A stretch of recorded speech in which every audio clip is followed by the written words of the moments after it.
Assalamualaikum warahmatullahi wabarakatuh. Perkenalkan, nama saya Elisha Dewi Ayusa Putri. Di sini saya sebagai moderator dari kelompok 7 akan memperkenalkan anggota kelompok kami.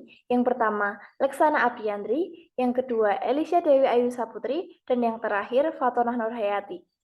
Dalam rangka memenuhi tugas ujian akhir semester mata kuliah komunikasi interpersonal, kami akan memaparkan materi tentang komunikasi horizontal dan komunikasi vertikal. Apa itu komunikasi horizontal?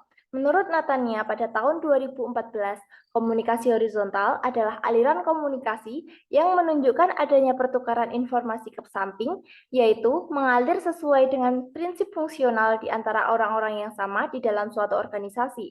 Contohnya, komunikasi antar karyawan, komunikasi antar staf, dan komunikasi antar manajer. Lalu, apa ciri-ciri komunikasi horizontal ini?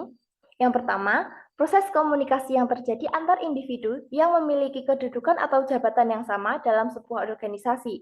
Yang kedua, kondisi dan suasana yang terbangun dari proses komunikasi horizontal ini cenderung santai dan tidak formal. Dan yang terakhir, proses komunikasi bisa dilakukan dengan tatap muka secara langsung ataupun melalui perantara beberapa media komunikasi lainnya.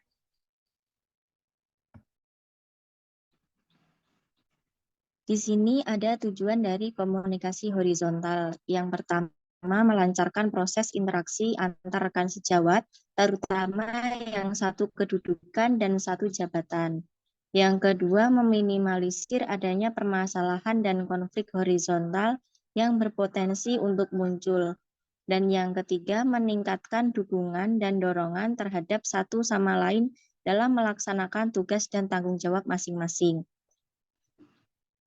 Yang selanjutnya ada kelebihan dan kekurangan komunikasi horizontal. Di sini ada kelebihan yang pertama, meningkatkan jalinan kedekatan dan hubungan antar anggota organisasi dan anggota kelompok, terutama yang berkedudukan sama dan memiliki jabatan yang sama. Yang kedua, meningkatkan interaksi antar anggota organisasi. Yang ketiga, meminimalisir berbagai potensi yang timbul dari munculnya permasalahan dan konflik sosial lainnya bersifat horizontal atau terjadi antar anggota.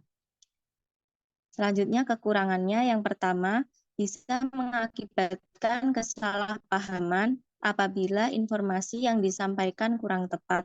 Yang kedua, bisa berpotensi menimbulkan berbagai perdebatan dan adu pendapat yang bisa lama-lama berkembang menjadi sebuah konflik atau permasalahan yang berkepanjangan.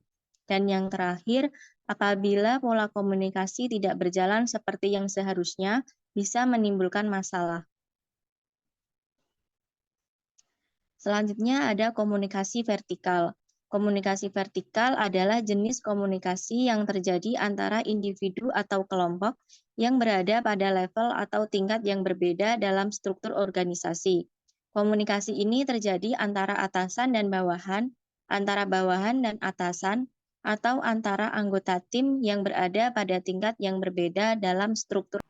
Baik, yang selanjutnya ada ciri-ciri komunikasi vertikal. 1. Berjalan sepanjang jalur hierarki. Yang kedua, bersifat formal. Ketiga, tersusun secara terstruktur. 4. Sifatnya unilateral, yaitu hanya satu pihak yang memberikan arahan atau informasi, sementara pihak lain hanya menerima dan menjalankan arahan tersebut. Yang kelima, memiliki tujuan tertentu. Selanjutnya ada fungsi komunikasi vertikal. Fungsi komunikasi vertikal sendiri ada 4 bagian. Yang pertama ada informasi, yang kedua kendali, ketiga motivasi, yang keempat pengungkapan emosi. Lalu untuk jenis-jenis komunikasi vertikal ada 2, yaitu downward communication dan upward communication. Downward communication yaitu komunikasi yang dilakukan dari tingkat atau hierarki yang lebih tinggi ke tingkat yang lebih rendah.